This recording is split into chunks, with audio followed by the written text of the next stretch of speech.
đó đó khoe cao bạchกับเตา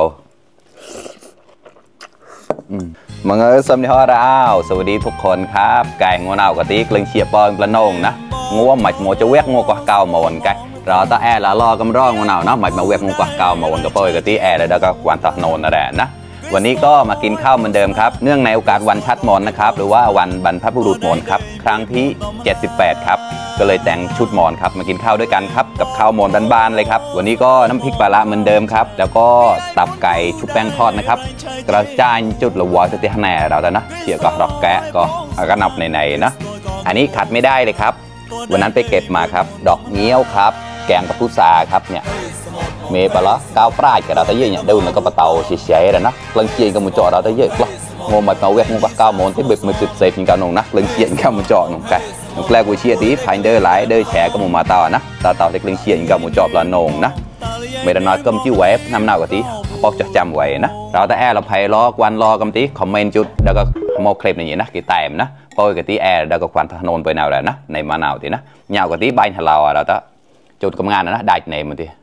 เชียกระตอบแล้วด้านนู้นนะกล่ะตอนแกลนตีจุดรักแกะแกลนะน้ำพริกปลาเลยครับเชียร์เข้าข้อมาเราได้เยอะล่ะพวินุน้ำพริกปลาขยำเข้าก่อนนะครับวันนักลอยก็สลอยเราได้เยอะไก่สดจะลงแขวนนักแกลนะ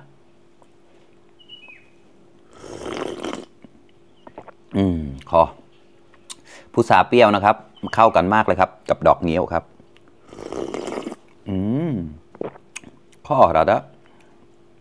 เชยล้นแอร์เลยยัดซึ่งโจเต้าอย่างนั้นสลักคงเราได้เยอะปอมีกาวได้จังกาวมีนะเนี่ย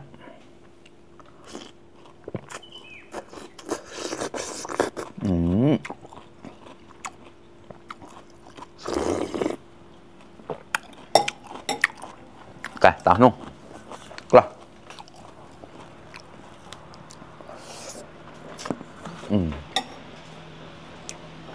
ข้าวปลาอะไรมาเลยอะอร่อยเหมือนเดิม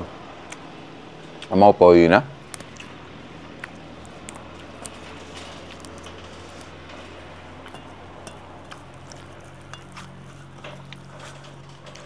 กล้า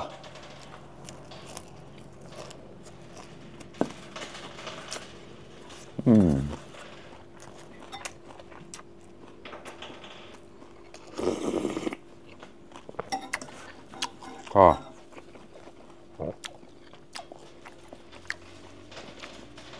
บ้านเราอะนะ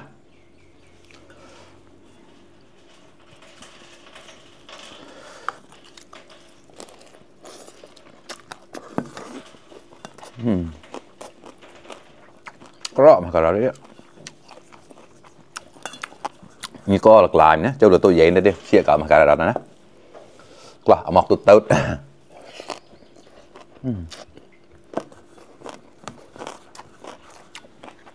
เจ้ามาจอมเลยแซ่เนี่ย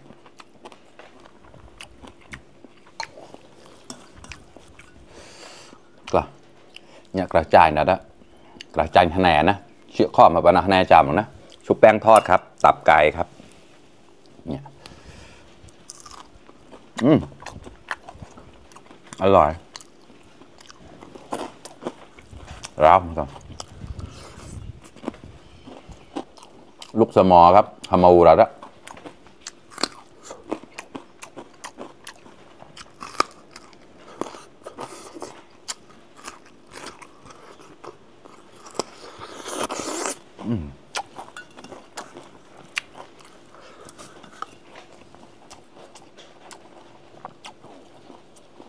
วางตุ้ง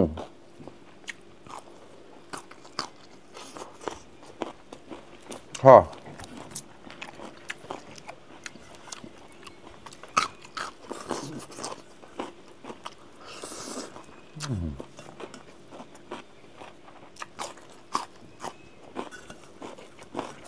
รื่องเชียนกับมุจอตบๆเราได้เยอะมากินข้าวด้วยกันครับสำหรับใครที่เข้ามา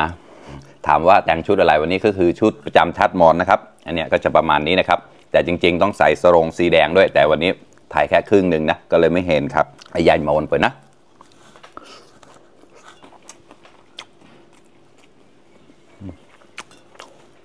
เอามาปุ๋ยเล็กข้อมาครับอร่อยมากยอดมะตูมอ่ะ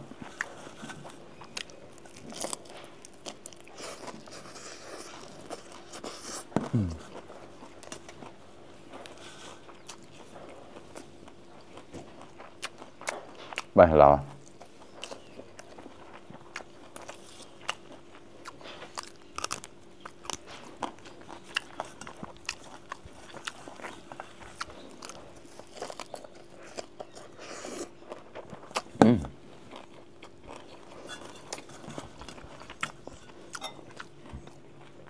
กล้าแล้วกล้ากาวปลายกวนlà người cô sĩ cao câu nữa ô họ bè là ngồi tới để tiktok tất đi nó làm nữa là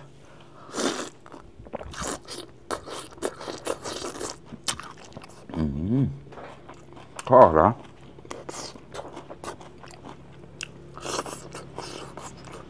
อร่อยมาก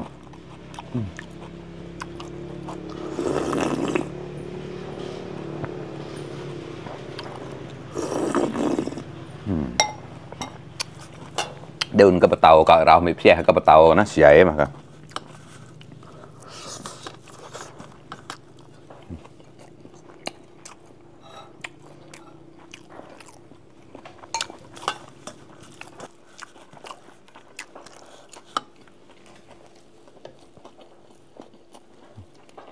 bỏ rồi bon tờ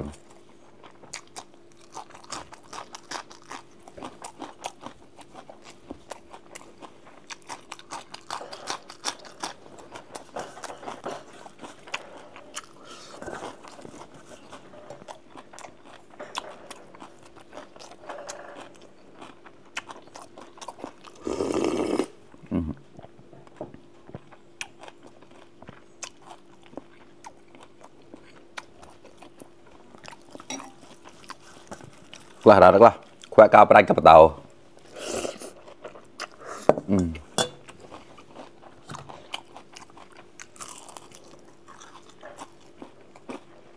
มันไปจอกกับเชี่ยข้อมน่ารักแล้วถึงจะดำแต่ก็อร่อยนะครับตับไก่ทอดครับ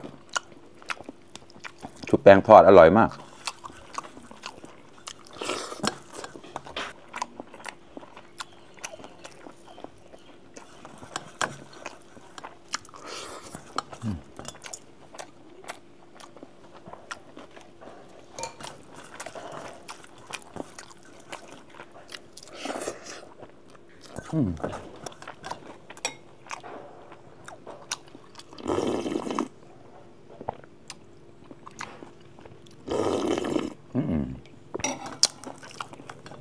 ขอ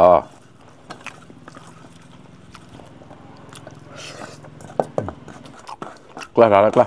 หมอกแต่ได้แล้วออดเนี่ยคำสุดท้ายครับมาครับ